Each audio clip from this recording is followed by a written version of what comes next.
यीशु आया, मेरा जीवन बदल गया। सबसे प्यारा यीशु आया, मेरा जीवन बदल गया। जब से मैंने उसे है पाया, मेरा जीवन बदल गया। जब से मैंने उसे है पाया, मेरा जीवन बदल गया।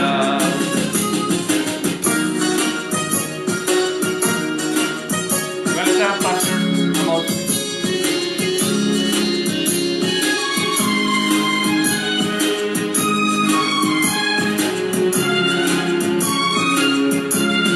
जब से प्यारा यीशु आया, मुसीबतों में सहारा देकर, मुझे गमों मुसीबतों में सहारा देकर, मेरे पापों का बोझ लेकर अपने ऊपर क्रूस पर अपना लहू बहाया, मेरा जीवन बदल गया।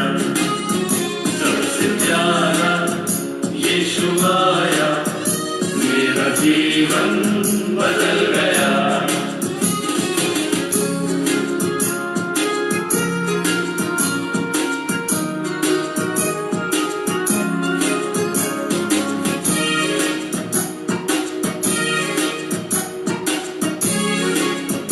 Brother, bless and praise the Lord. Pastor Robin, praise the Lord. God bless you. Pastor Avinash, praise the Lord. God bless you. Nice meeting you, everyone. है मसीह में फूल देकर, मैं हूँ उसका, मेरा न कोई सिवाय उसके। उसने पिता से मिलाया, मेरा जीवन बदल गया। सबसे प्यारा यीशु आया, मेरा जीवन बदल गया।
उनसे प्यारा यीशु आया, मेरा जीवन बदल गया। जब से मैंने उसे है पाया, मेरा जीवन बदल गया। जब से प्यारा यीशु आया, मेरा जीवन बदल गया। मेरा जीवन बदल गया। मेरा जीवन बदल गया। हालेलुया। जब से प्यारा यीशु आया, मेरा जीवन बदल गया। I bring greetings in the matchless name of our Lord and Savior Jesus Christ. प्रभु यीशु मसीह के मीठे और अतुल्य नाम से आप सबका स्वागत करता हूँ। जय मसीह की। परमेश्वर हम सबको बड़ी आशीष दे। God has been so good. परमेश्वर बहुत भला और अच्छा परमेश्वर है।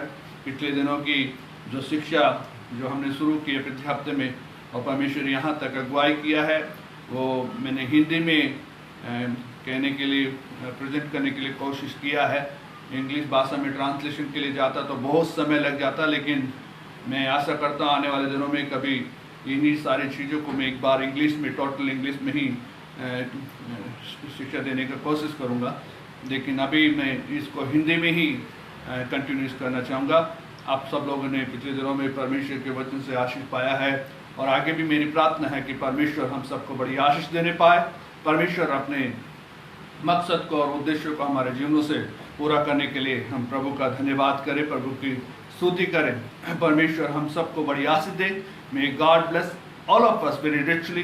The God has a great purpose and great the desire ambition from us that we should focus unto him, look unto him, and I believe this is the time where we, all the Christians all around the globe, that they all get together refreshing themselves and reviving their commitment to the Lord. May God help us to have a strong relationship with the God.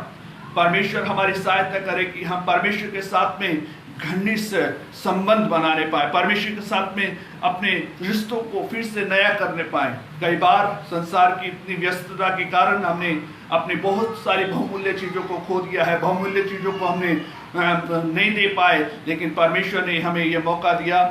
बीमारी आना अच्छी बात नहीं है, लेकिन जब परमेश्वर जानता है कि हर एक की, बाइबल कहती है जो लोग परमेश्वर से प्रेम करते हैं उनके लिए हर एक बात मिलकर भलाई को उत्पन्न करती है, और ये बीमारी भी हमारे लिए, मसीहों के लिए एक भलाई को उत्पन्न ये किया कि हम परमेश्वर के साथ में अपने रिश्तों को, अपने समय को, अपनी बातों को परमेश्वर के सामने प्रकट कर पाए, उसके सामने आ पाए।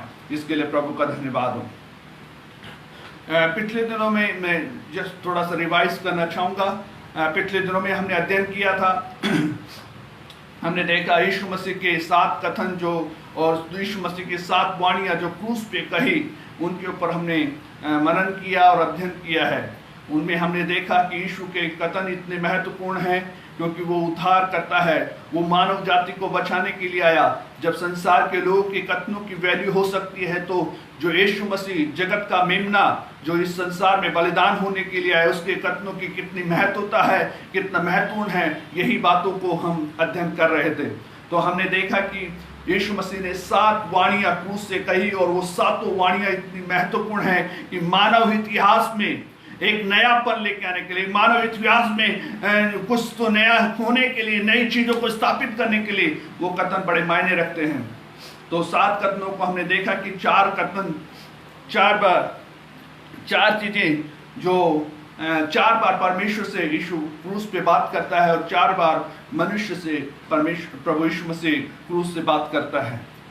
फिर हमने देखा कि पहले जो कथन में हमने देखा कि मनुष्य की, और इन 7 वाणियों को 3 भागों में विभाजित किया है। उन 3 भागों में से जब पहला जो भाग है, वहां पे मनुष्य की जो पाप में गिरी हुई स्थिति है, उससे परमेश्वर उसको पाप से छुड़ाने के लिए उसकी जो योजना है, उसके विषय में हम देखते हैं। और देखते हैं कि मनुष्य, क्योंकि परमेश्वर ने मनुष्य को अपने रूप और समानता में रचा, और मनुष्य परमेश्वर की नजर में एक बहुत ही बड़ी सृष्टि है। परमेश्वर ने सूरज बनाकर इतना खुश नहीं हुआ, चांद बनाकर इतना खुश नहीं हुआ, पशु पक्षी जानवर बनाकर इतना खुश नहीं हुआ, लेकिन जब मनुष्य को उसने बनाया तो वो बहुत खुश, क्योंकि उसमें उसने कहता आओ हम मनुष्य को अपनी रूह अपने रूप और समानता में बनाए। Let us create man in the own image and likeness। हम परमेश्वर के प्रतिरूप हैं। आप गोरे हो सकते हैं, आप काले हो सकते हैं, आप नाटे हो सकते हैं, आप लंबे हो सकते हैं, आप मोटे हो सकते हैं, आप पतले हो सकते हैं, लेकिन मेरे प्रिय भाई बहन, आप परमेश्वर का स्वरूप हैं, परमेश्वर के प्रतिरूप है। परमेश्वर आप में अपनी महिमा को प्रकट करता है।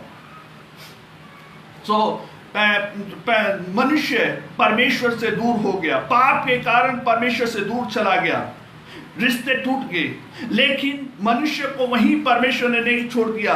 परमेश्वर की जो अनंत जो योजना थी, उस योजना में अपने प्रिय पुत्र को यीशु मसीह को इस संसार में लाने के लिए उत्पत्ति उसका 3 से 15 से ही कंटिन्यूसली भविष्यवाणियां बाइबल में हमें मिलती हैं। उत्पत्ति में मिलती है, यशायाह की किताब में मिलती है, फिर आगे चले तो यहेजकेल में और आमोस की किताब में, होशे की किताब में, इन सारी किताबों में भविष्यवाणी पे भविष्यवाणी करता है। परमेश्वर कहता है कि मैं इस जगत को बचाने के लिए मैं एक पुत्र को भेजूंगा, उसका नाम इम्मानुएल रखना, उसका नाम यीशु रखना, और वो इस्राएल जाति के लोगों के पापों को उठाने के लिए इस संसार में आया। लेकिन बाइबल कहती है वो अपनों के बीच में आया और अपनों ने उसे ग्रहण नहीं किया। इस कारण से वो उद्धार का कटोरा सारे मानव जाति, जो अन्य जाति लोग, मैं और आप कभी भी उस उद्धार के भाग नहीं थे, लेकिन उनके उस कठोर हृदय के कारण, उनकी उस चीज से जो उसको रिसीव नहीं किया, आज भी वो यीशु के आने के इंतजार करते हैं। आज भी मसीहा आने वाला है ऐसे करके वो इंतजार करते हैं, उनको छुड़ाने आने वाला है।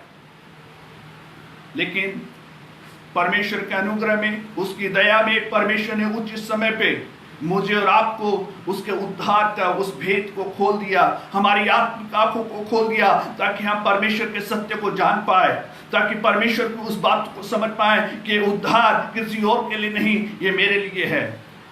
हम धन्य लोग हैं प्रियजनों। We are the blessed one who receive him as a personal saviour and Lord.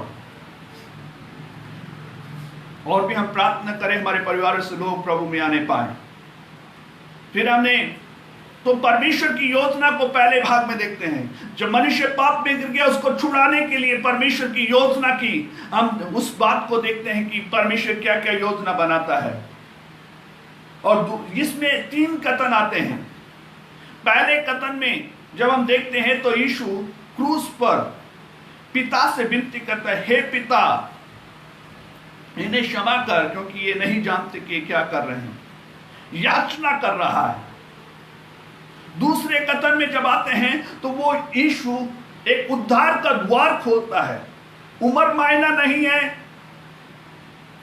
आप कौन है वो मायना नहीं है, आप धनी हैं, आप गरीब हैं, आप अमीर हैं, आपका बैकग्राउंड क्या है उससे मायना नहीं है, लेकिन आपको उद्धार की आवश्यकता है। और उद्धार का द्वार यीशु ने क्रूस पे खोला। जो डाकू को बोलता है, मैं तुझसे सच कहता हूं कि आज तू मेरे साथ में स्वर्गलोक में होगा, वहां पर उद्धार का द्वार उस पापी के लिए वो आखिरी दिन और वो पहला दिन भी था कि वो यीशु को ग्रहण करने पाए। कई बार हम ऐसे हठीले हो जाते हैं, ऐसे कठोर हो जाते हैं, हम बोलते हैं कि हम आखिरी क्षण में यीशु को, कौन जाने आखिरी कब आएगा हमको मालूम नहीं है, लेकिन आज का दिन बेस्ट दिन, आज का दिन इससे अच्छा दिन नहीं है।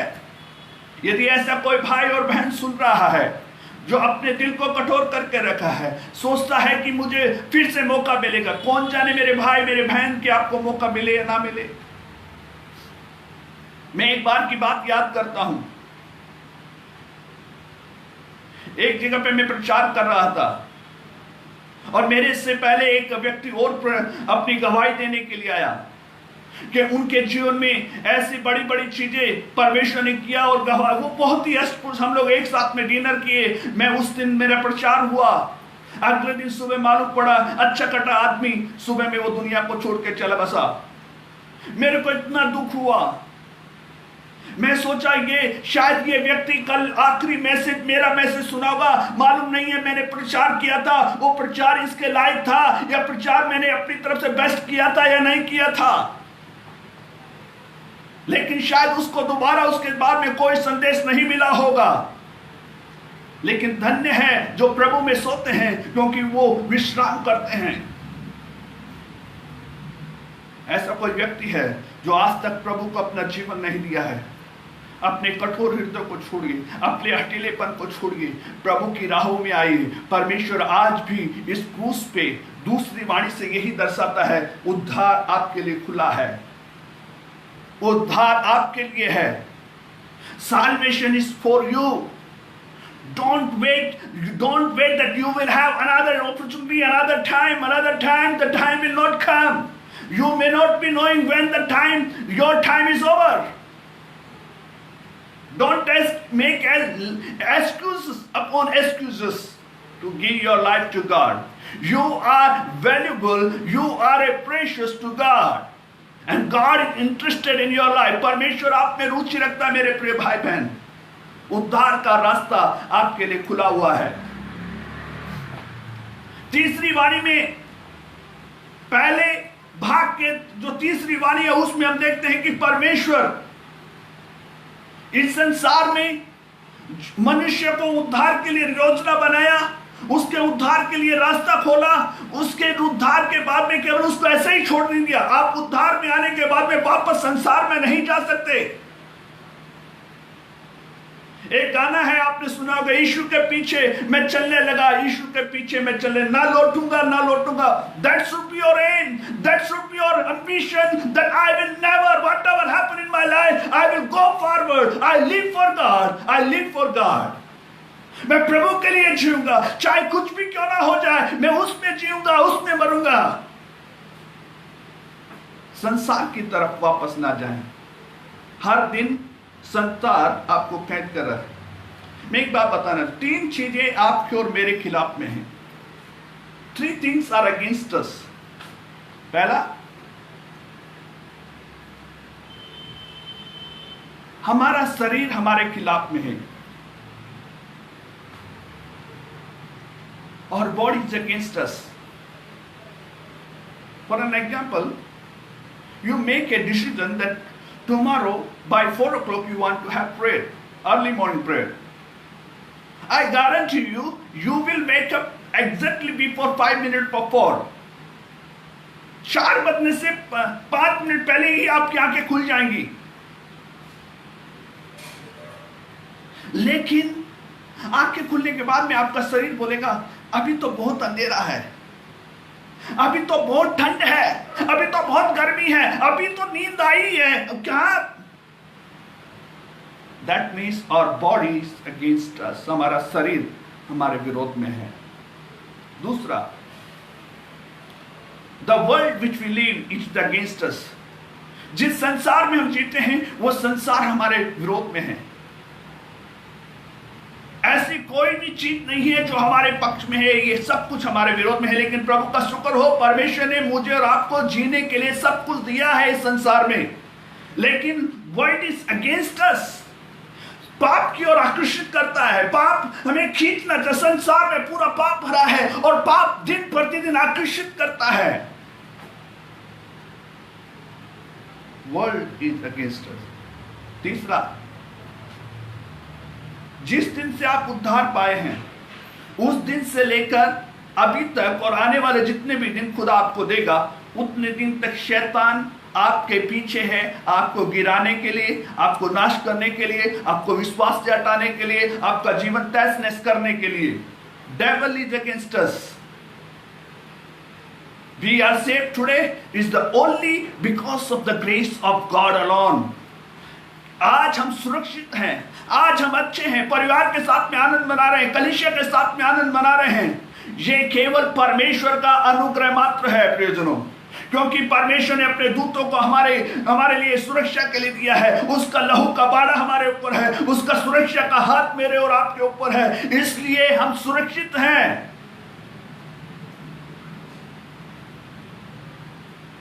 उद्धार पाने वाले व्यक्ति को नो टर्निंग बैक, वापस नहीं जाना, वापस नहीं होना। तो परमेश्वर ने तीसरे कथन में एक उद्धार पाए हुए व्यक्ति के लिए उद्धार पाया हुआ परिवार, saved person has a saved family.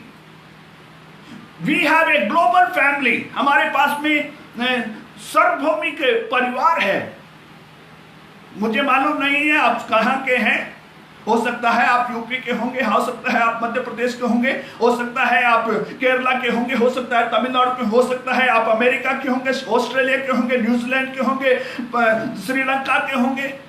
मुझे मालूम नहीं आप कहां के हैं, लेकिन हम मसीह में एक परिवार के अंग हैं। हो सकता है मेरी भाषा आप नहीं समझते होंगे, हो सकता है मेरी संस्कृति को आप नहीं जानते होंगे, लेकिन फिर भी मसीह में मैं और आप एक परिवार के अंग हैं। Dear servants of God, I urge you, I beseech you, keep your arms and heart open, that let anybody comes to the house of God, let him feel comfortable, feel as he is back to home.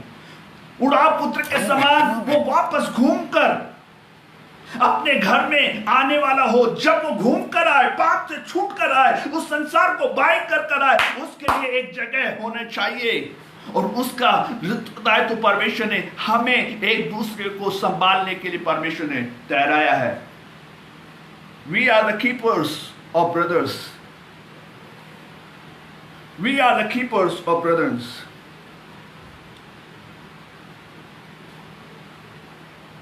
उद्धार पाया हुआ इंसान के लिए परमेश्वर ने उद्धार पाया हुआ परिवार बनाया है। उद्धार पाया हुआ परिवार।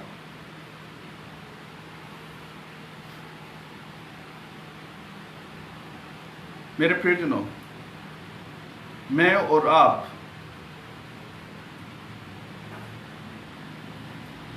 परमेश्वर से छुटकारा पाए हैं, परमेश्वर से आशीष को पाए हैं। ध्यान देना है। तो परमेश्वर ने पहले भाग में यही हमें बताता है।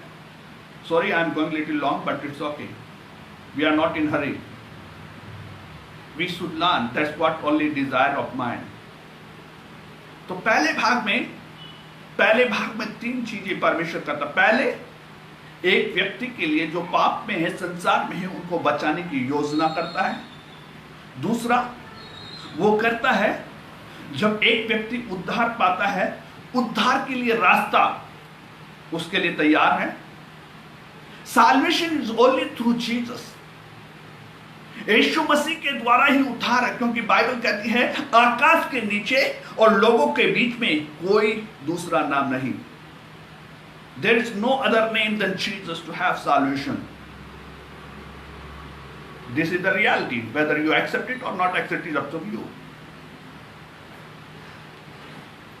बाइबल कहती है कि परमेश्वर ने उसको वो नाम दिया कि जो सब नामों में श्रेष्ठ है, और बाइबल ये कहती है कि उसके सामने हर एक घुटना टिकेगा और हर एक जीत मानेगी कि यीशु ही प्रभु है, यीशु ही प्रभु है।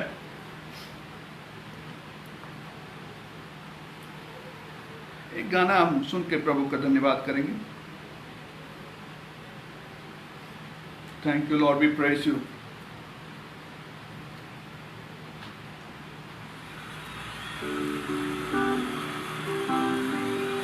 Thank you. Tara ma'am, praise the Lord. God bless you, ma'am. Nice to see you after a long time. Brother Sanjay, praise the Lord. God bless you, Pastor. John C.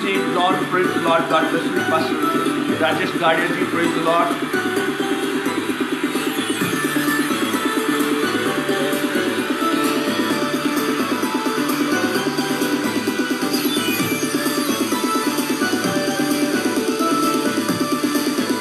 Balaji sir, praise the Lord. Nice to meet you, sir, after a long time.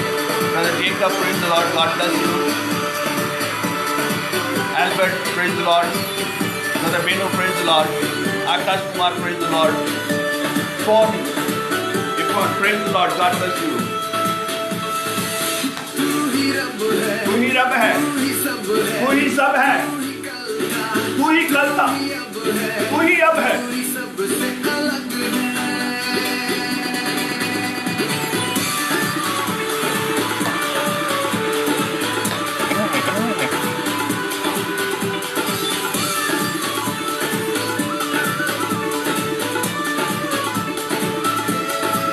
धन्यवाद है यीशु, hallelujah. तू ही रब है, तू ही सब है, तू ही कल था, तू ही अब है, तू ही सबसे अलग है। करते हैं तुझको हम सलाम, सबसे ऊंचा है जो नाम, उसको करते हम प्रणाम, सबसे ऊंचा है जो नाम, यीशु नाम, यीशु नाम, यीशु नाम, यीशु नाम, यीशु नाम।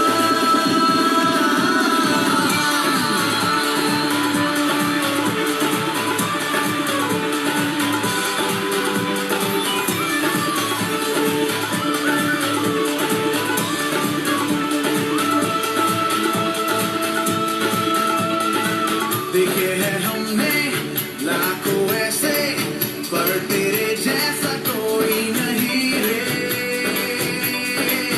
ऐसे वैसे तो है कितने, पर दीवाने हम तो है तेरे। तू ही है आशा, तू ही भरोसा, तू ही है मेरा, बस ही एक खुदा।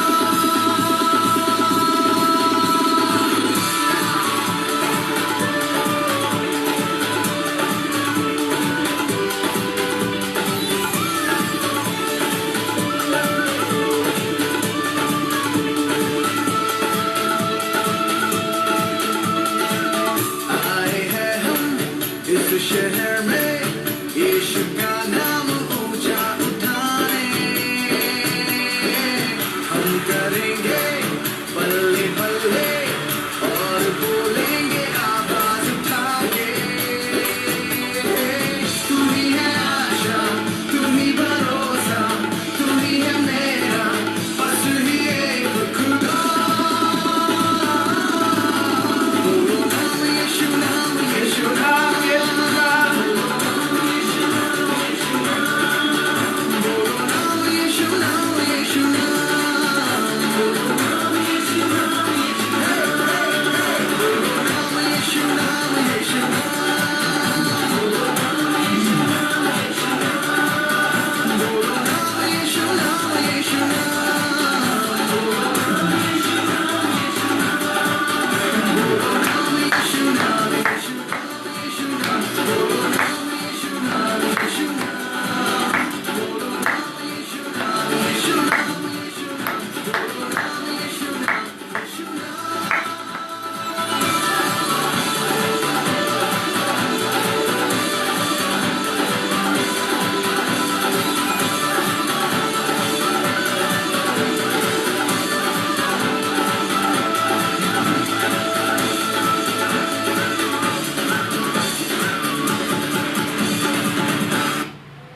Praise the Lord. Praise the Lord. हम देख रहे हैं, हम समझ रहे हैं कि जो यीशु ने जो मुझे और आपको उद्धार दिलाया, it was not an easy, वो इतना आसान नहीं था। क्योंकि जब चौथे कथन को हम पढ़ते हैं तो वहां पे हम पाते हैं पिता और पुत्र के बीच में दरार आ जाती है। अभी पिता पिता नहीं रहता, परमेश्वर केवल परमेश्वर रहता है। और वहां पर हम देखते हैं कि मनुष्य को बचाने के लिए परमेश्वर ने यीशु को अकेला इस संसार में छोड़ दिया। वहां पर उसकी तड़प को, उसकी उस वेदना को देखते हैं। चौथे कथन में जो दूसरा भाग है, वो दूसरा भाग में यही बात समझ में आती है कि यीशु इस संसार में परमेश्वर होते हुए भी जब मानव का वो पाप उसके ऊपर लाद दिया गया, क्योंकि परमेश्वर पाप देख नहीं सकता है, क्योंकि वो पाप से नफरत करता है। और वो जब पाप उसके ऊपर लाद दिया तो वो उसका पिता का और उसका रिश्ता टूट गया। और जो पुत्र है वो भी परमेश्वर है, और जो पिता है वो भी परमेश्वर है।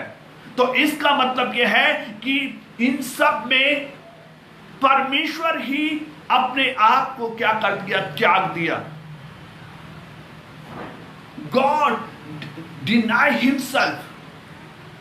किस रीति से उसने डिनाई किया, किस रीति से उसने त्याग दिया? पहला, वो परमेश्वर जो खुद परमेश्वर था, वो स्वर्ग से मनुष्य से मिलने के लिए अदन की वाटिका में मनुष्य से बात करने के लिए आता था। God used to come to have fellowship with Adam and Eve in the Garden of Eden.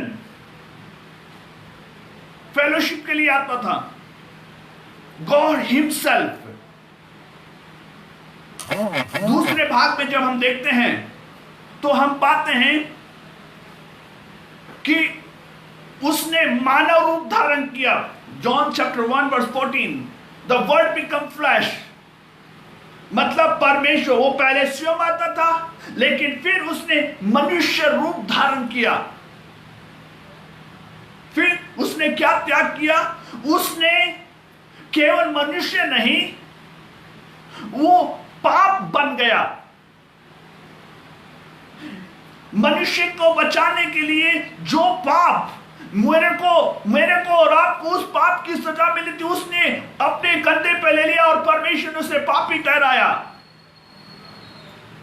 ताकि मेरे को और आपको उसकी धार्मिकता मिल जाए।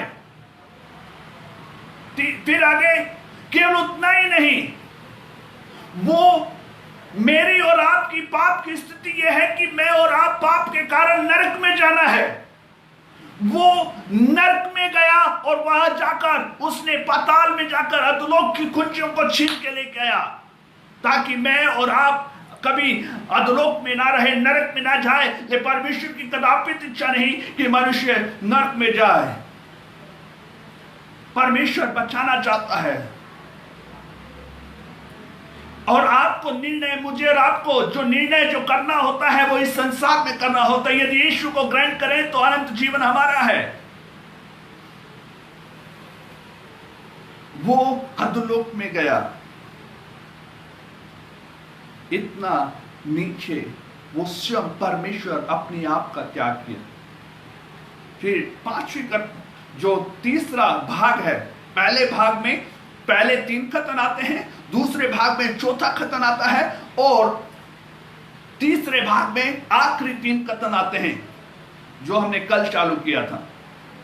वहां पर देखते हैं तीसरे भाग में यीशु मसीह की वो जय की घोषणा दिखाई देती है। वो लटका हुआ तड़प रहा है, वो सब कुछ ठीक है, लेकिन उसकी जय की घोषणा नजर आती है। हमने कल यीशु प्यासा, मैं प्यासा हूं, उसके बारे में, मतलब उन सारी चीजों से वो विजय हो गया है। उसको अभी प्यास है तो बचाने के लिए आत्मिक प्यास है। फिर आज जो मुझे और आपको देखने के लिए जो अध्ययन है, वो उसका 6वां कथन है। 6वां कथन जो यूहन्ना रचित सुसमाचार उसका 19 अध्याय और उसकी 30वीं आयत में पाया जाता है।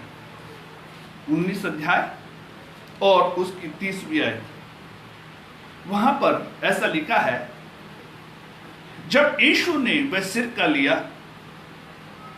तो कहा पूरा हुआ, और उसने सिर झुकाकर प्राण त्याग दिया। जब यीशु ने वह सिरका लिया तो कहा पूरा हुआ, और उसने सिर झुकाकर प्राण त्याग दिया। यहां पर जब देखते हैं ये कथन को, जब हम पढ़ते हैं तो यीशु ने सिरका लिया और कहा यह पूरा हुआ। यहां आप देखते हैं ये पूरा हुआ कहते हैं। जब इस कथन को जब पढ़ते हैं तो ऐसा लगता है ये क्या अधूरी बात है, क्या अधूरी चीजें बोल रहा है। क्या पूरा हुआ? पूरा हुआ, पूरा पूरा हुआ मतलब सुनने में तो ऐसा लग रहा है कुछ तो अधूरा है जो पूरा होना है। यह पूरा क्या हुआ, उन चीजों के ऊपर आज अध्ययन रहेगा। जब यीशु ने कहा यह पूरा हुआ, उसको हम आज अध्ययन करेंगे। पूरा हुआ, क्या क्या पूरा हुआ, क्या क्या चीज पूरी हुई। जब यीशु ने कहा पूरा हुआ, तो what does it mean when he said it's finished? उसमें 4 चीजों का अध्ययन मुझे और आपको करने की आवश्यकता है। पहला जो पूर्णता या पूरा हुआ, पहली बात यह है जीवन की पूर्णता पूरी हुई। जो जीवन की पूर्णता, जहां पे अपन यूहन्ना के सुसमाचार उसके 6वें अध्याय में जब हम पढ़ते हैं, उसके 51 आयत में 51, वह इस प्रकार से लिखा है,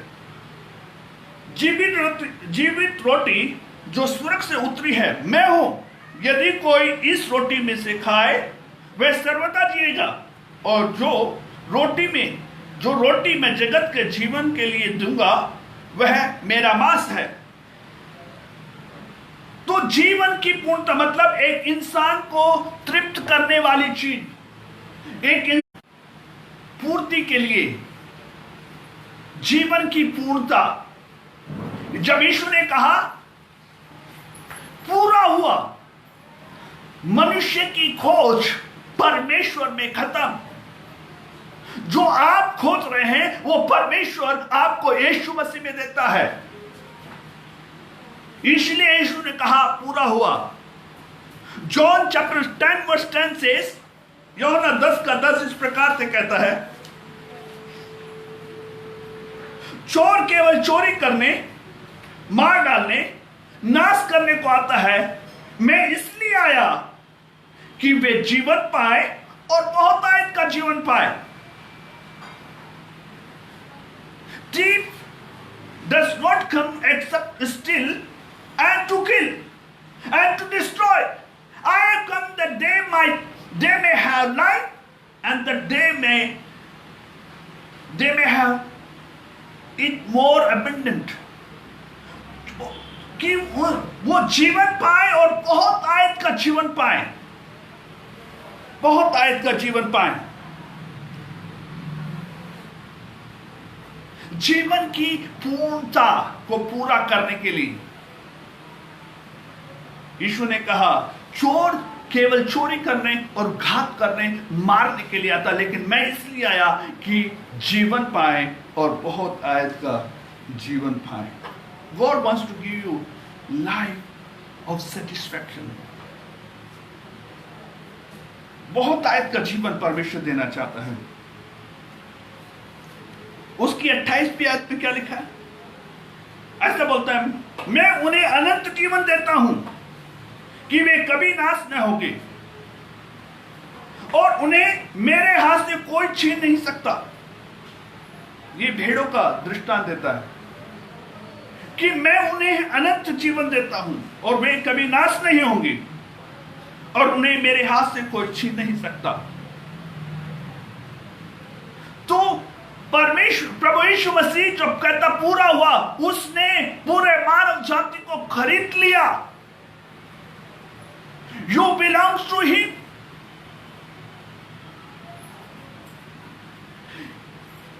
He wants you to give your life. He wants that you should commit and have the life of abundant. Life is so precious, my friends. जीवन बहुत महत्वपूर्ण है। तो जीवन की पूर्णता के लिए यीशु इस जगत में उस कथन से वो कहता पूरा हुआ, मतलब जीवन की पूर्णता पूरा हुआ। 5:24 में इस प्रकार से लिखा है, यूहन्ना 5:24, जॉन चैप्टर 5:24, इट सेज, मैं तुमसे सच सच कहता हूं, जो मेरा सुनकर मेरे भेजने वाले पर विश्वास करता है, अनंत जीवन उसका है, पर उस पर दंड की आज्ञा नहीं होती। परंतु मृत्यु से पार होकर वह जीवन में प्रवेश कर चुका है। एक और बार ये वचन मैं आपके सामने पढ़ना चाहूंगा। जॉन चैप्टर 5 वर्स 24, वो ऐसा कहता है, मैं तुमसे सच सच कहता हूं, जो मेरा वचन सुनकर मेरे भेजने वालों पर विश्वास करता है, अनंत जीवन उसका है और उस पर दंड की आज्ञा नहीं होती, पर मृत्यु से पार होकर जीवन में प्रवेश कर चुका है। जीवन में प्रवेश कर चुका है, अनंत जीवन उसका है। तो वो जब यीशु कहता है पूरा हुआ, अनंत जीवन पाने की जो प्रक्रिया है वो पूरी हुई। The process of salvation which God wanted to provide us, that is completed, and Jesus, it is finished. It is done. It is completed for you. You need not to do anything for your salvation. You need not to do anything for for the walk with God. Just need to follow Him. Just need to believe Him. वो पूरा हुआ।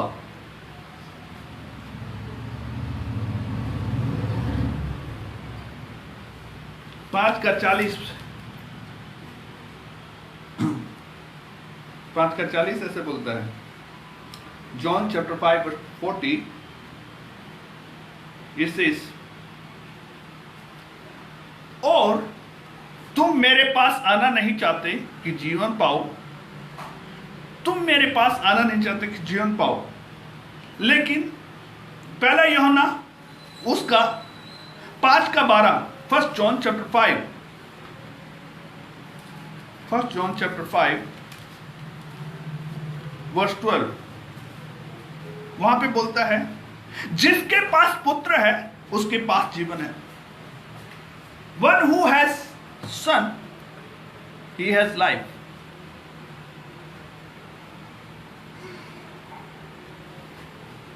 जिसके पास में पुत्र है उसके पास में जीवन है। तुम आना नहीं चाहते, लेकिन कहता है जिसके पास पुत्र है उसके पास में जीवन है। यूहन्ना 15 का 5 में इस प्रकार से लिखा है। John chapter 15 verse 5, John chapter 15 verse 5,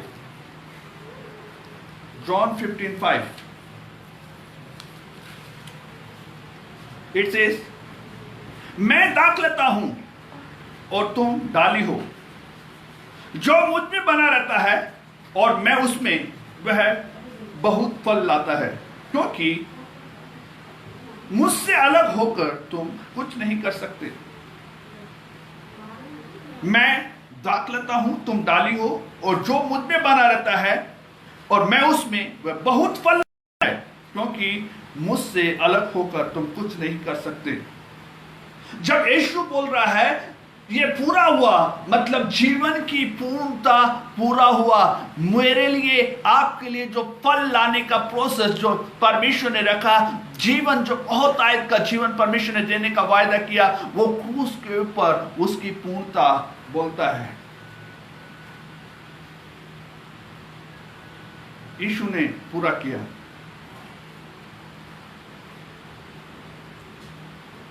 दूसरी बात, पहला क्या क्या पूरा किया? जब यीशु बोलता है पूरा हुआ, it's finished, what are the things he finished? First, he finished the fullness of life, he provided the fullness of life. जो भी जीवन के लिए आवश्यकता है वो सारी कुछ चीजें उसने पूरा किया। दूसरा, मूसा के द्वारा दी हुई व्यवस्था को उसने उसमें पूर्णता किया। He fulfilled the law of Moses. उसकी जो व्यवस्था में जो चीज लिखी थी उसकी पूर्णता के लिए। मैथ्यू चैप्टर 5 वर्स 17, मत्ती उसका 5 और उसकी 17वीं आयत। मैथ्यू चैप्टर 5 वर्स 17, वहां पे लिखा है, यह न समझो कि मैं व्यवस्था या नबियों की पुस्तकों को नष्ट करने आया हूं। नष्ट करने नहीं, परंतु पूर्ण करने आया हूं। तो जब क्रूस पे यीशु बोल रहा है ये इट इज फिनिश, ये पूरा हुआ, मतलब मूसा की और नबियों की जो भविष्यवाणियां है या नबूवत है या उनकी कथन है उसको पूरा किया है। फिर लिखा है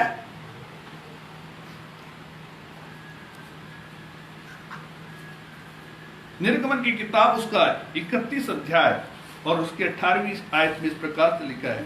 निर्गमन book of Exodus chapter 31 verse 18 it says, और जब परमेश्वर ने पर्वत पर मूसा से बातचीत कर चुका तब उसने मूसा को अपनी अंगुली से पत्थर पर लिखी हुई साक्षी की 2 पट्टियां दी। परमेश्वर की अंगुली से लिखी हुई 2 पत्थर की पट्टियां, साक्षी की पट्टियां परमेश्वर ने उसको दी।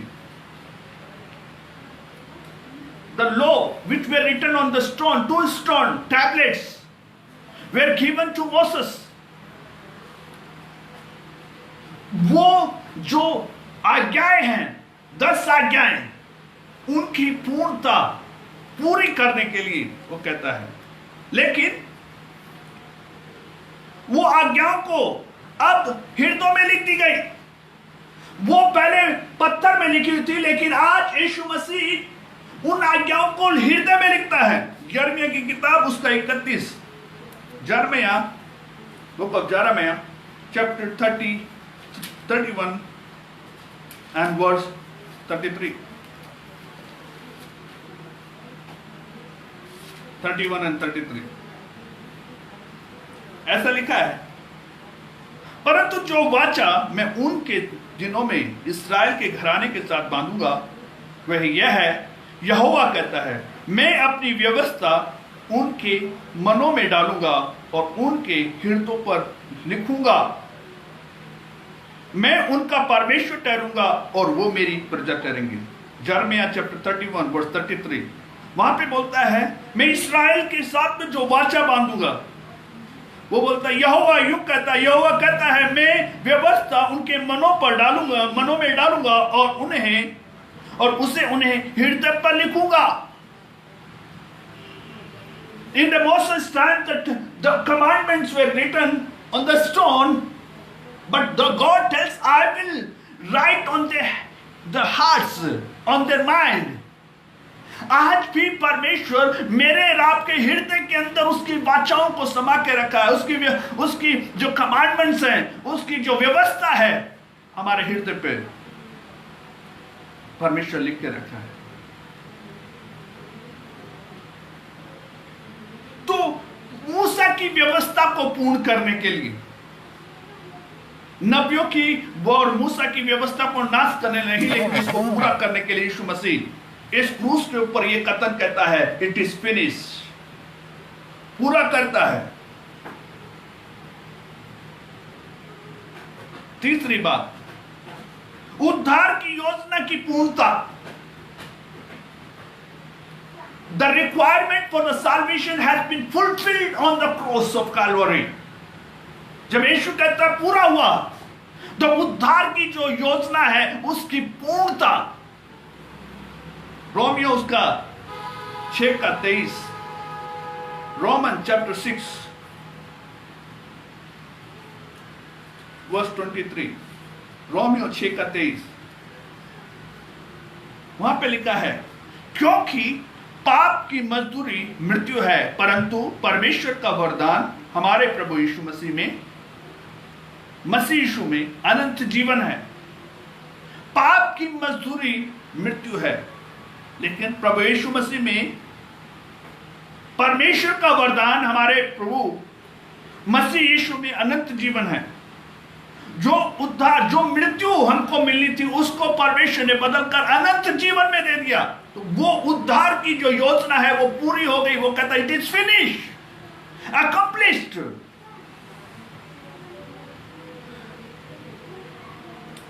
यशायाह की किताब उसका 1:11 से 15 में लिखा है मैं बलियों से तंग आ चुका हूं। In Old Testament there was a process of getting forgiveness through the offerings and sacrifices. तो बोलता है मैं तंग आ गया हूं। लेकिन रोमियो उसका 3:31 में क्या लिखा है? 3:31 में इस प्रकार से कहता है, रोमन चैप्टर 3 वर्स 31।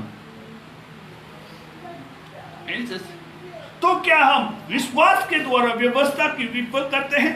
कदापि नहीं। इसके विपरीत हम व्यवस्था को दृढ़ करते हैं। विश्वास के द्वारा we are not despising the commandments, but by faith we are establishing the commandments. परमेश्वर कहता, मैं ऊब गया हूं तुम्हारी उस बलियों से। हम लोग व्यवस्था को नाश नहीं, व्यवस्था को पूरा करते हैं विश्वास के द्वारा। तो उद्धार की योजना पूरी होती है। एक गीत गाकर हम प्रभु का धन्यवाद करें, फिर उसके बाद में हम आगे चलेंगे। मुझे तेरी जरूरत है।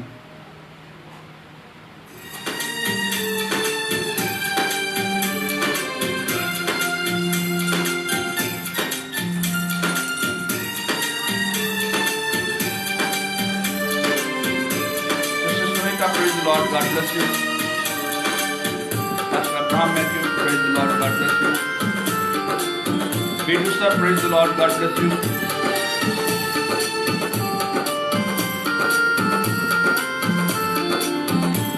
Philippines, praise the Lord, God bless you. My brother Bobby Thomas, praise the Lord, God bless you.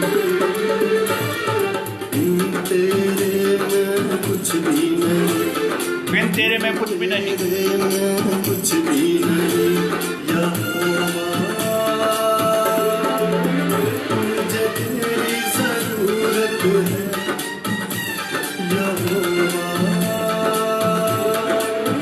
मुझे तेरी जरूरत है।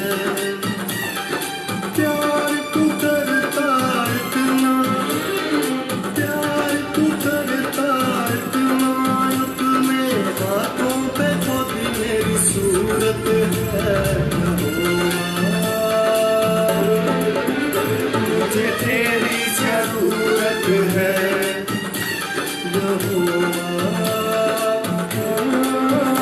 मुझे तेरी जरूरत है।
है यहोवा, मुझे तेरी जरूरत है। प्यार तू करता इतना, प्यार तू करता इतना, अपने हाथों पे खोदी मेरी सूरत है यहोवा, मुझे तेरी जरूरत है यहोवा, मुझे तेरी जरूरत है।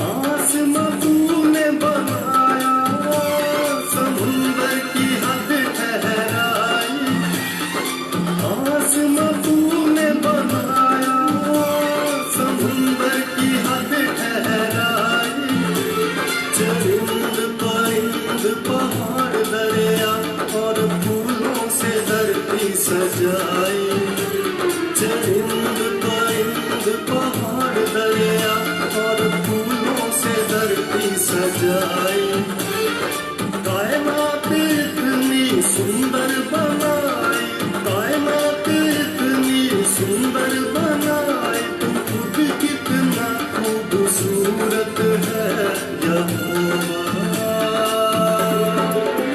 मुझे तेरी जरूरत है यहोवा, मुझे तेरी जरूरत है।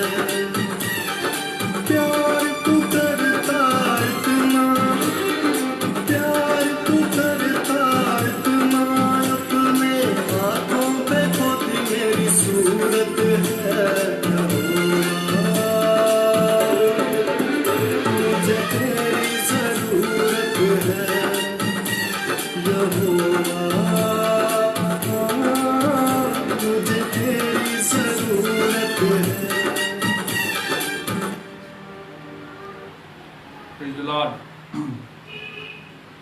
चौथी जो बात यीशु ने क्रूस पे जब कहा कि ये पूरा हुआ, तो वो शैतान की तमाम जो कोशिशें जो इंसान को परमेश्वर से दूर करने के लिए, उन सारी चीजों के ऊपर यीशु ने विजय प्राप्त की।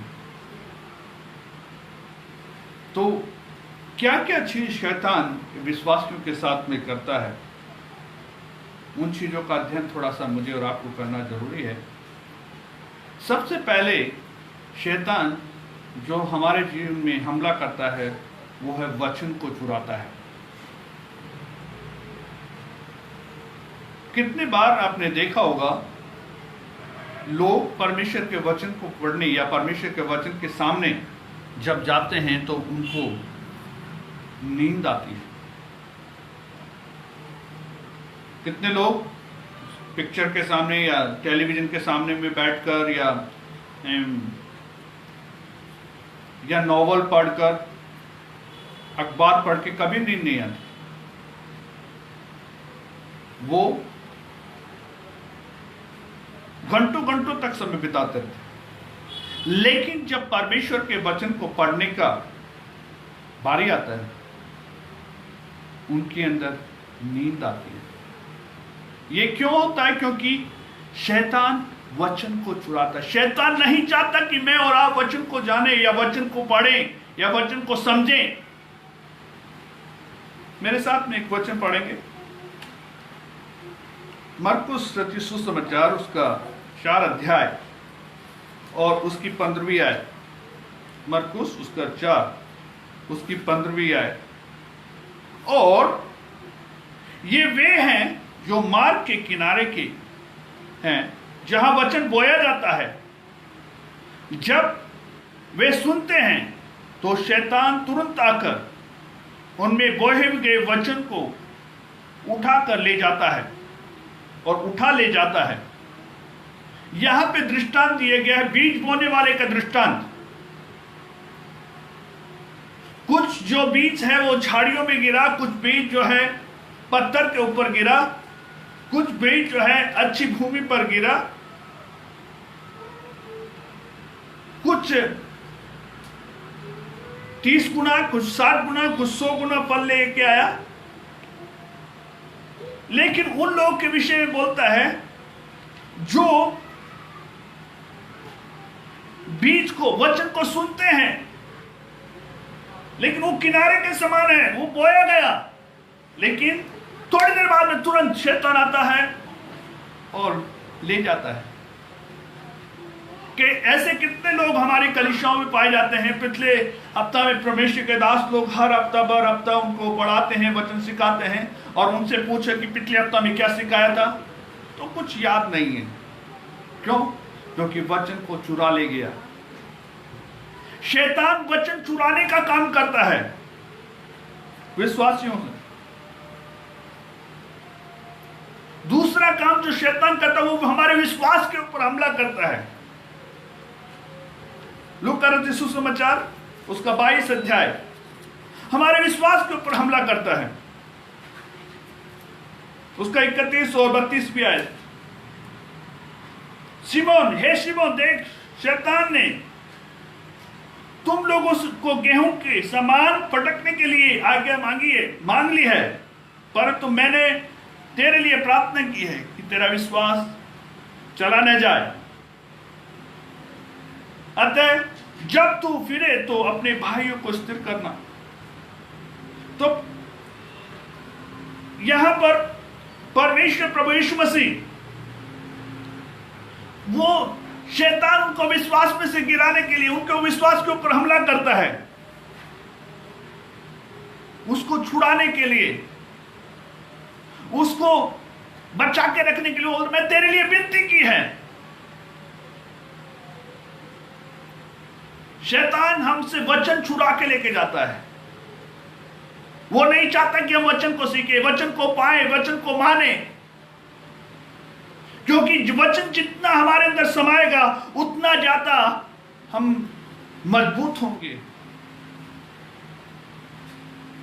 तो वचन की चोरी का दूसरा हमारे विश्वास के ऊपर हमला करता है। ये पतरस जो कल यीशु को बोलता था तू परमेश्वर का पुत्र है, हम तुझको छोड़ के कहां जाएं, लेकिन अभी वो यीशु कह रहा है कि शैतान ने तुम लोगों को गेहूं के समान फटकने के लिए आज्ञा मांगी है, लेकिन मैंने प्रार्थना की। हमारे विश्वास पर हमला करता है। तीसरा, शैतान हम पे दोष लगाता है। शैतान दोष लगाने वाला है। दूसरा कुरिन्थियों उसका 2:11, दूसरा कुरिन्थियों उसका 2:11, 2 Corinthians chapter 2 verse 11, कि शैतान हम में से कोई लाभ न उठाने पाए, कि शैतान हम में से कोई लाभ न उठाए, क्योंकि हम उसकी युक्तियों को उससे अनजान नहीं है। पौलुस बोलता है विश्वासियों को कि हमसे कोई लाभ न उठाने पाए, हम उसकी युक्तियों से अनजान नहीं है। वो दोष लगाता है। 11:3 इसलिए किताब 2 Corinthians chapter 11 verse 3, परंतु मुझे भय है कि जैसे सर्प ने हवा को अपनी धूर्तता से धोखा दिया, वैसे ही तुम्हारे मन मसीह के भक्ति की सरलता और पवित्रता की कहीं भटक न जाए। पौलुस बोलता है जैसे शैतान ने हवा को भटकाया, वैसे ही तुम्हारी पवित्रता, तुम्हारी भक्ति कहीं तुम भटक ना जाओ।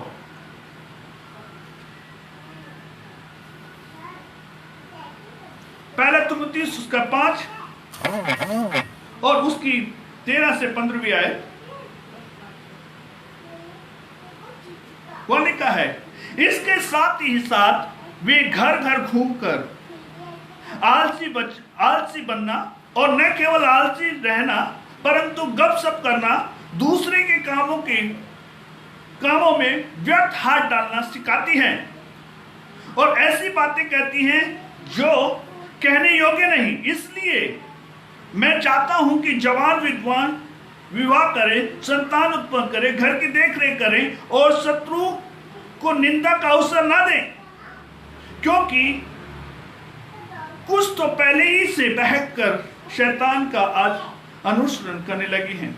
यहाँ पे पौलुस कलीसिया के लोगों को, स्पेशली लेडीज लोगों को शिक्षा देता है कि वहां पे इधर उधर की बातें जाकर कुछ को शैतान ने भरमाना या उसका अनुसरण करना उनके कब्जे में ले लिया है, दोष लगाता है। चौथी बात जो शैतान करता हुआ दुनिया की बातों में समझौता कराता है, दुनिया की बातों से समझौता कराता है। जैसे प्रेरितों काम उसका 5वां अध्याय, book of Acts chapter 5 verse 1 to 4, जब वहां पे आप पढ़ते हैं तो वहां पाते हैं हननिया और सप्फिरा नाम का जो परिवार है उनके विषय पाते हैं। उस समय की कलीसिया एक दूसरे को उत्साहित करने के लिए वो एक साथ में सहभागी करते थे और अपनी चीजों को साझे में बांटते थे। उसी प्रकार इस परिवार ने भी कुछ चीजें बेची और अब लेके आए, उसमें से कुछ भाग रख लिया। उन्होंने झूठ बोला, संसार की बातों में क्या करता है, समझौता कराता है। संसार की बातों से हमें समझौता कराता है। वो नहीं देने से पहले भी उनकी चीजें थी, ये उनका निर्णय था कि वो प्रभु के लिए देंगे, लेकिन संसार की बातें, अपने बारे में ज्यादा चिंतित होना, संसार की बातों में कई बार शैतान हमें संसार की बातों से समझौता करने के लिए मजबूर करता है। सेवकाई में अड़चन डालता है। पहला थिस्सलुनीकी उसका 2 अध्याय उसके 18वीं आयत, 1 Thessalonians chapter 2 verse 18, क्योंकि हम तुम्हारे पास आने की इच्छा रखते थे, स्वयं मैं पौलुस अनेक बार आना चाहता था, फिर भी शैतान विघ्न डालता रहा, शैतान बाधा डालता रहा, अड़चन डालता रहा। सेवकाई में अड़चन शैतान का काम है। कलीसिया में बढ़ोतरी नहीं हो, कलीसिया में फूट डाल देना, कलीसिया के लोगों को एक दूसरे के विरोध कर देना, वो अड़चन डालता है सेवकाई में।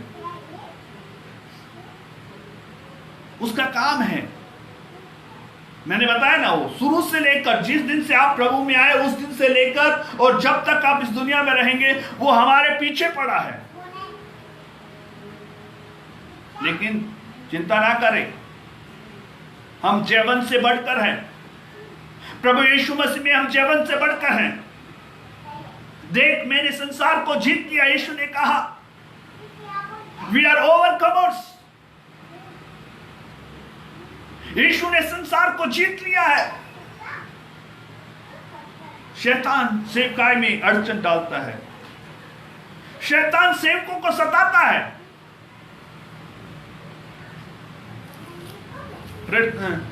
प्रकाशित वाक्य, book of Revelation chapter 2 verse 10, book of Revelation chapter 2 verse 10, जो क्लेश तू सहने पर है उससे मत डर। देखो, शैतान तुम में से कितनों को बंदीगृह में डालने पर है और तुम परखे जाओगे। तुम्हें 10 दिन तक क्लेश उठाना पड़ेगा। प्राण देने तक विश्वास रहे, तब मैं तुझे जीवन का मुकुट प्रदान करूंगा। मतलब विश्वासी सेवकों को सताता है।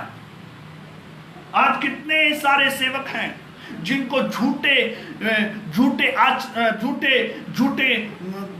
केस में या झूठी बातों में फंसाकर उन्हें जेल में डाल दिया गया, उनके ऊपर सताया जाता है। मसीह लोग कुछ बुरा नहीं। मसीह लोग सारी व्यवस्था के अधीन रहकर, सरकार के अधीन रहकर काम करते, लेकिन सबसे ज्यादा सताए जाने वाले मसीह लोग हैं, प्रभु के लोग हैं। क्यों? क्योंकि शैतान सेवकों को सताता है। हमारा युद्ध किसी लहू या मांस से नहीं, हमारा जो युद्ध है वो इस अंधकार के हकीमों से है। We have nothing to do with the human. Our battle belongs to the principles and the principles of darkness. अंधकार की जो सेनाएं हैं उनके विरोध में हमारा युद्ध है। तो वो सेवकों को सताता है,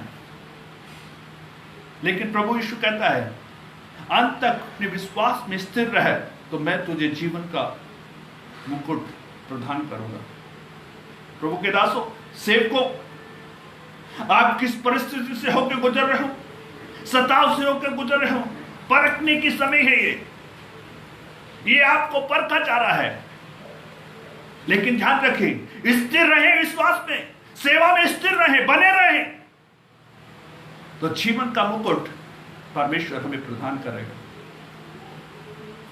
जीवन का मुकुट सेवकों को सताता है। शैतान यीशु की मृत्यु का विरोध करता है। शैतान यीशु की मृत्यु का विरोध करता है। मत्ती रचित सुसमाचार उसका 16वां अध्याय और उसकी 2 से लेकर 24 आयत तक का डिस्क्रिप्शन यदि हम देखें तो वहां पर पतरस के विषय में कहा गया है। यीशु बोलता है मैं पकड़वाया जाऊंगा, मैं मनुष्य के हाथों दिया जाऊंगा, मनुष्य का पुत्र हाथों में सौंपा जाएगा। तब यूहन्ना बोलता है, सीमोन बोलता है, पतरस बोलता है नहीं, कोई छोड़े तो छोड़े, लेकिन मैं तुझे न छोड़ूंगा, मैं यहां तक की जान दे दूंगा। तब यीशु बोलता है हे शैतान मुझसे दूर हो।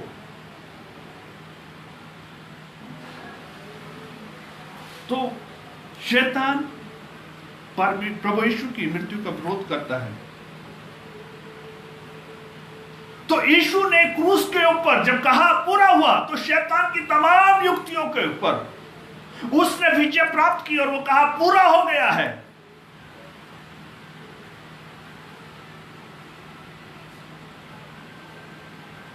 हर एक दिन हमें मसीह में आश्चर्य रखना है, मसीह में बलवंत होना है और इस बात को याद रखें कि प्रभु यीशु मसीह ने सारी बातों को पूरा कर दिया है। क्या क्या बातें पूरा किया? प्रभु यीशु मसीह ने जीवन की पूर्णता पूरा किया। उसने कहा मैं जीवन की रोटी हूं। फल लाने के लिए उसने अनंत जीवन, बहुतायत का जीवन देने के लिए जो उसका जो चीजें थी उसने पूरा किया है। मूसा की व्यवस्था को यीशु ने पूरा किया। वो व्यवस्था जो पत्थर के ऊपर लिखी थी आज वो हमारे हृदय के ऊपर लिखी है। उद्धार की योजना को उसने पूरा किया है। उद्धार की योजना को उसने पूरा किया है। उद्धार की योजना को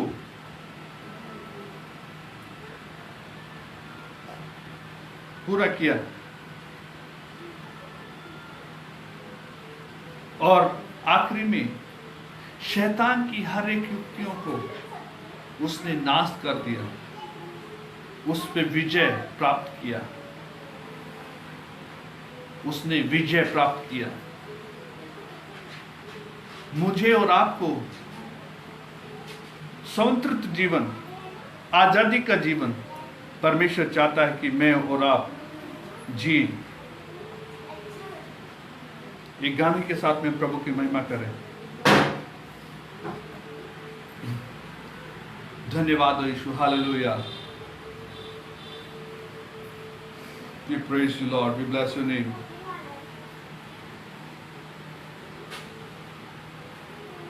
We give you glory, Lord. Hallelujah.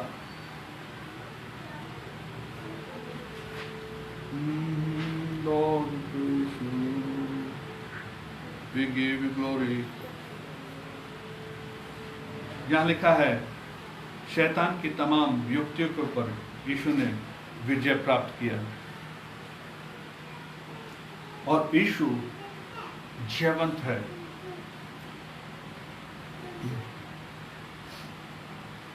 मुझे और आपको उसके ऊपर भरोसा रखना है।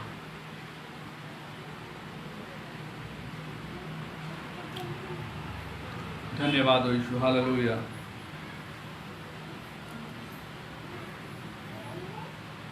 तेरी महिमा हो।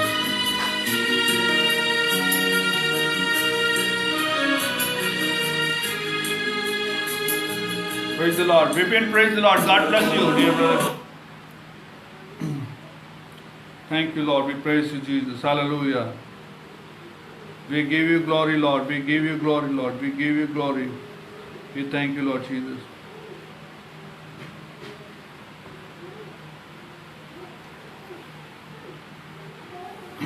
Thank you, Lord. We praise you. Hallelujah.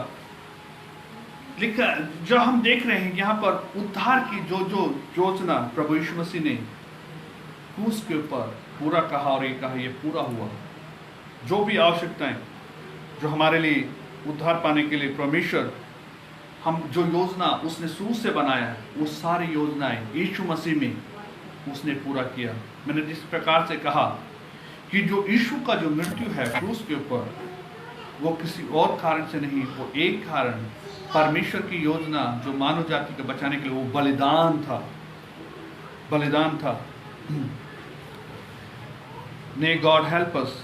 The technical reason I'm not able to play the song, but definitely God willing we will be playing in the future. May God help us to understand. परमेश्वर आज मुझे और आपको इस बात की समझाता है कि आपके लिए प्रभु यीशु मसीह ने सारी चीज़ों को पूरा किया है। आपके जीवन की जो भूख है, उस भूख की तृप्ति यीशु ने क्रूस के ऊपर पूरा किया। आपकी जो उद्धार की खोज है वो यीशु मसीह में पूरी हो जाए। यीशु में आपके उद्धार की पूरी योजना पूरी हो जाए। आपकी खोज यीशु में पूरी हो जाए। व्यवस्था, यीशु व्यवस्था को नाश करने नहीं, लेकिन व्यवस्था को पूरा करने के लिए हम इस व्यवस्था को नाश नहीं, लेकिन विश्वास के द्वारा विश्वास व्यवस्था को पूरा करते हैं। उद्धार की जो योजना है उसको हम पूरा करते हैं। उद्धार की जो योजना है उसको प्रभु यीशु मसीह पूरी करता है। वह कहता है मैं बलिदान से ऊब गया हूं, तंग आ गया हूं, लेकिन क्या कहते हैं, हम विश्वास के द्वारा उस व्यवस्था को क्या करते हैं, सफल या उस व्यवस्था को दृढ़ करते हैं, मजबूत करते हैं। फिर हमने देखा कि शैतान की तमाम वो जो योजनाएं थी मनुष्य को नीचे गिराने की, वो सारी योजनाओं को प्रभु यीशु मसीह ने नाश कर दिया। और यीशु मसीह मुझे और आपको एक अनंत जीवन वो हमें बचा के रखने के लिए, हमें सुरक्षित रखने के लिए पिता से विनती करता है। आइए आज इस शाम काल में हम सुने हुए वचन के सामने एक बार अर्पित करें कि हे प्रभु, हम अपने जीवन को तेरे हाथ में देते हैं। तो हमें बलवंत कर इस बात को प्रभु हम दिन प्रतिदिन जीने पाएँ कि हम जयवंत से बढ़कर रहें। आपने हमें जीवन दिया है और बहुत आयत का जीवन दिया है। Enjoy life. We have only one life, and God wishes that we should enjoy the life in Christ. मसीह में हमारी जिंदगी प्रेशियस है, वैल्यूबल है। We have to focus on what the Lord has called us to do. परमेश्वर हमारी सहायता करे। कल प्रभु ने चाहा तो अगले दिनों में हम आगे एक और अध्ययन करेंगे और परमेश्वर हमें सहायता करे। Let's have a word of prayer. Dear God, I thank you and praise you. धन्यवाद करते परमेश्वर आज के दिन के लिए।